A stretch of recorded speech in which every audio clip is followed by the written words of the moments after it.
I'm Kathleen Kiefer, and I'm the Senior Conservator of Textiles at the Indianapolis Museum of Art. What training did you have to become a conservator? Well, I started out in art school in college, and I finally got an undergraduate degree in textiles and clothing, a BS in home economics. And then I discovered there was such a thing as textile conservation, and I pursued that. Thought, okay, I want to learn to be a conservator, I got to go to graduate school. And then I looked into what you need to do to get into graduate school and started pursuing those prerequisites. So I did art history, I did chemistry, and then you needed experience. So I volunteered at the Rare Books Library at the University of Texas. And eventually they hired me as a work study student, and then eventually I was hired as an assistant paper conservator.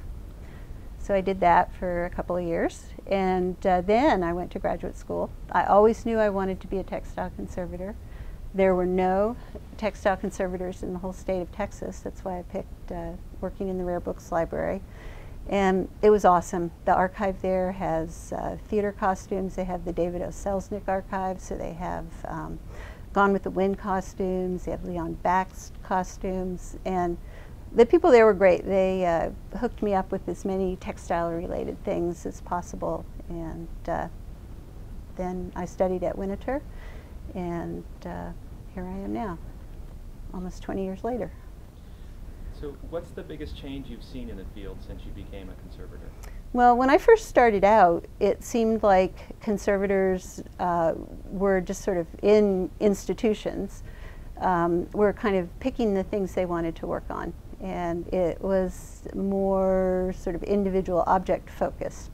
Although, being in a library setting, there was much more awareness of entire collections and more of a preventive conservation approach. So that was something that was there, but now I think that that's much more across the board with all sorts of institutions and collections. What do you think are the biggest challenges for today's conservators? Well, if you're in private practice making a living, it's really hard work. It's not the kind of work that makes sense to do to make money, because everything you do is different. And you know, if you want to make money, you get really good at a thing and streamline it, pare it down. It's hard to do that with conservation. Also, in this economy, I think that conservation has become a luxury. So we're challenged with that, and that even creeps into institutions.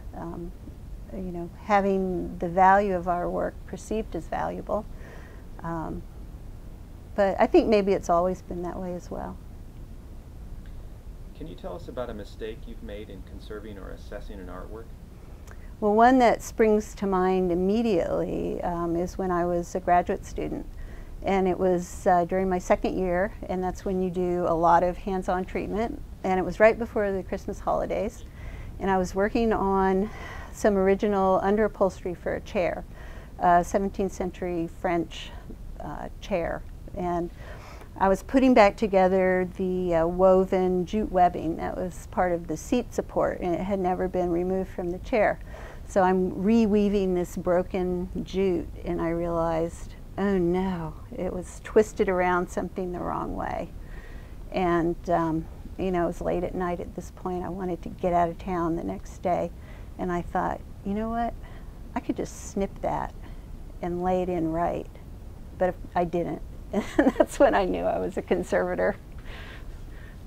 Do you think a conservator's work can change the meaning of an artwork? Sure. It can change the meaning if the conservator is not sensitive to the artwork or the object, if they're not attuned to it, if they don't recognize what's important about it. And